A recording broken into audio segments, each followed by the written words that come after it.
अपनी सारी बातों का निशाना मुझे ही बताते चले जा रहे हैं, जबकि मैं ही नहीं बल्कि बहुत से लोग इस जहालत में मुब्तला है और इस्लाम के अहकाम से बेखबर है, मगर आप है कि इस तरीके से मुझे मुखातब बनाकर तकरीर कर रहे हैं।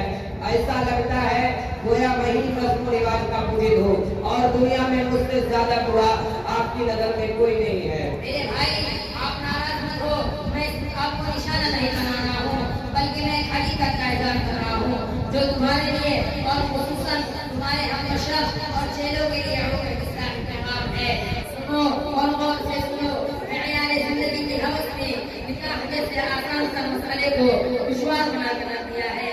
माशरे में रुझाना को बता रहा है कि शादी नौकरी का मौजूद समझी जाए, इसके नतीजे में निकाह पर जो असर पड़ रहा है वो बिल्कुल रोज़ रोशन की तरह आया है। आप बिल्कुल हक बात कह रहे हैं, ये बातें तो मेरे दिल को लगने वाली और सिर्फ मैं ही नहीं ये बात को बहुत पसंद कर रहे हैं। तो भाई लोग थोड़ा सा ठीक कह रहे हैं ना।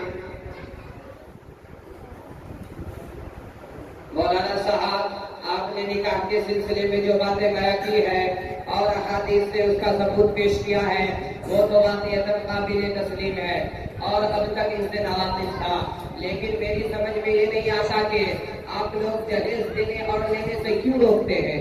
इसमें तो फायदे ही फायदे हैं। जहेज से गरीबी का खात्मा होता है, इक़्तिसादी तरक्की होती है।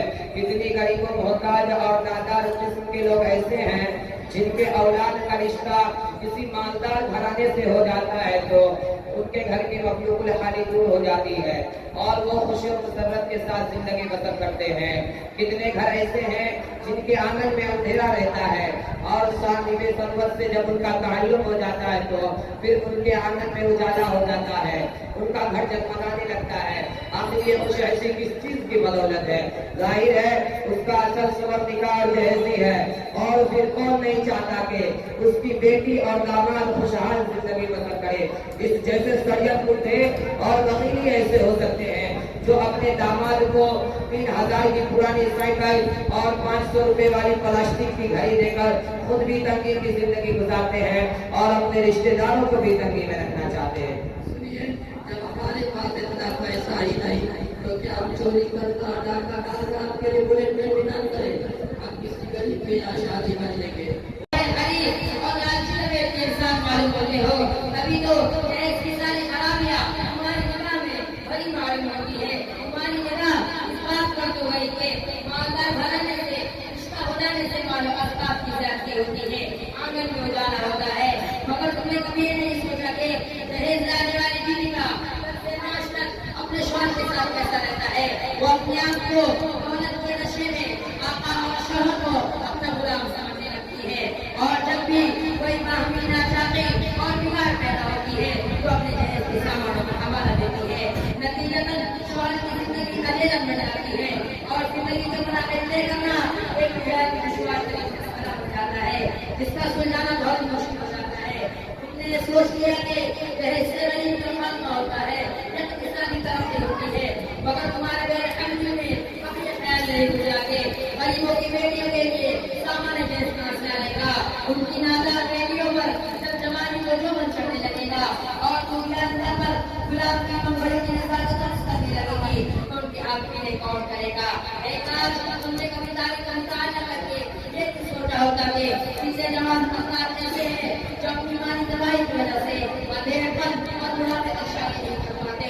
वो सोचते हैं कि आखिर में हमारे बच्चे हासिल हो होगा। अफसोस अफसोस, शादी तो कभी खाना आकार का पेश हुआ करती थी, आज खाना बकाल का मुराद बन चुकी है। दौलतमंदों ने अपने दौलत के नशे में सरशार और मस्त होकर अहकाम को फंसे डाल दिया है, जिसका खमियाजा हर एक को भुगतना पड़ रहा है। इसलिए आप जरा करने से सोचे फिर कोई राय करे।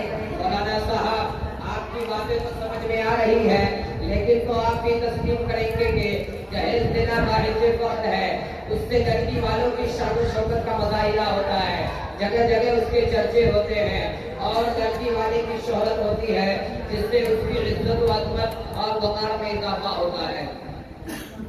अल्लाहु अकबर, जहेज और दाइश के फर्ज, जहेज और इज्जत और अज़मत में इजाफे का सबब سے آج بھی آپ اپنے دل سے یہ موجودہ خیالات مٹا دیجیے اور میری باتوں کو غور سے سنیے. خلیفہ سیدنا عمر فاروق فرماتے ہیں لا تولوا صدور النساء فإنها لو كانت مكرمة في الدنيا أو التقوى في الآخرة لكان أولى بها النبي صلى الله عليه وسلم. کہ اگر دہیز کوئی بغیر کی چیز ہوتی، اگر جنت و اندر کا تعلق میرے دہیز سے ذرا بھی ہوتا تو اس کا اوپری مستحق سید البشر فخر الانبیاء تاجدار مدینہ محمد صلی اللہ علیہ وسلم ہوتے کہ آپ اپنی سرگوشہ حضرت فاطمہ رضی اللہ عنہا، حضرت رقیہ رضی اللہ عنہا، حضرت ام کلثوم رضی اللہ عنہا کو سرگوشہ کے بھیجتے تھے، مگر نہیں، آپ نے ایسا نہیں کیا کیونکہ آپ کو جو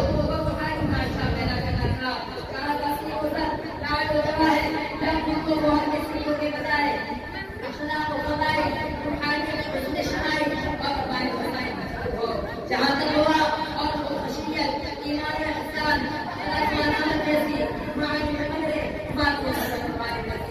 اسی لیے تو آپ صلی اللہ علیہ وسلم نے فرمایا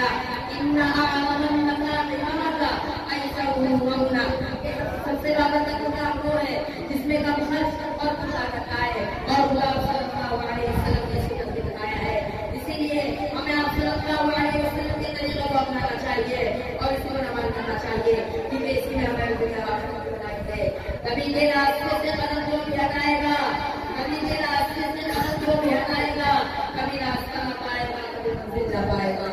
مولانا صاحب آج تو آپ نے میرے ذہن پر پڑے ہوئے جہالت کے دلیل پردے کو چاک کر دیا اور ایسی گرا کر اور قیمتی باتیں بیان کی ہے کہ زندگی بھر اگر آپ کا شکریہ ادا کروں تب بھی اس احسان کا بدلہ نہیں ہو پائے گا. یقیناً ابھی تک میں آپ صلی اللہ علیہ وسلم کی سیرت کے اتباع سے بے خبر تھا. ساری حقیقت آج میرے سامنے آشکارا ہوئی. اب میں توبہ کرتا ہوں کہ آئندہ ان بزرگ و خرافات سے دور رہوں گا اور سنت رسول اللہ صلی اللہ علیہ وسلم کے مطابق سادگی کے ساتھ شادی کروں گا. آپ بھی میرے لیے دعا فرمائیں. ٹھیک ہے، رب کریم آپ کو سنت پر چلنے کی توفیق عطا فرمائے. مولانا صاحب تو آپ کہہ دیں کہ میری بیٹی کی شادی اپنے بیٹے سے طے کر دیں. ہاں بھائی ضرور آپ کی عادت کرنی ہوگی کیونکہ انہیں کے ذریعے آپ کو احکام شریعت اور تنقید کی کارروائی ہوئی ہے. بابا آپ بالکل نہ گھبرائیں. اسی سال انشاءاللہ میں اپنے بیٹے کی شادی آپ کی صاحبزادی سے کروں گا اور کچھ بھی آپ سے نہیں لوں گا. ہمیں صرف لڑکی نیک سیرت اور بااخلاق ہونی چاہیے. مولانا صاحب آپ ذرا ان صحابی صاحب کو بھی سمجھا دیجیے، ایسا نہ ہو کہ کل جب اس جلسے کی خبریں شائع کرے تو مجھے بدبین ثابت کر دے. ہاں بھائی آپ کی کوئی بات نہیں شائع کریں. ٹھیک ہے مولانا صاحب آپ کے ساتھ بنیں گے میں شادی کروں گا. اچھا مولانا صاحب السلام علیکم.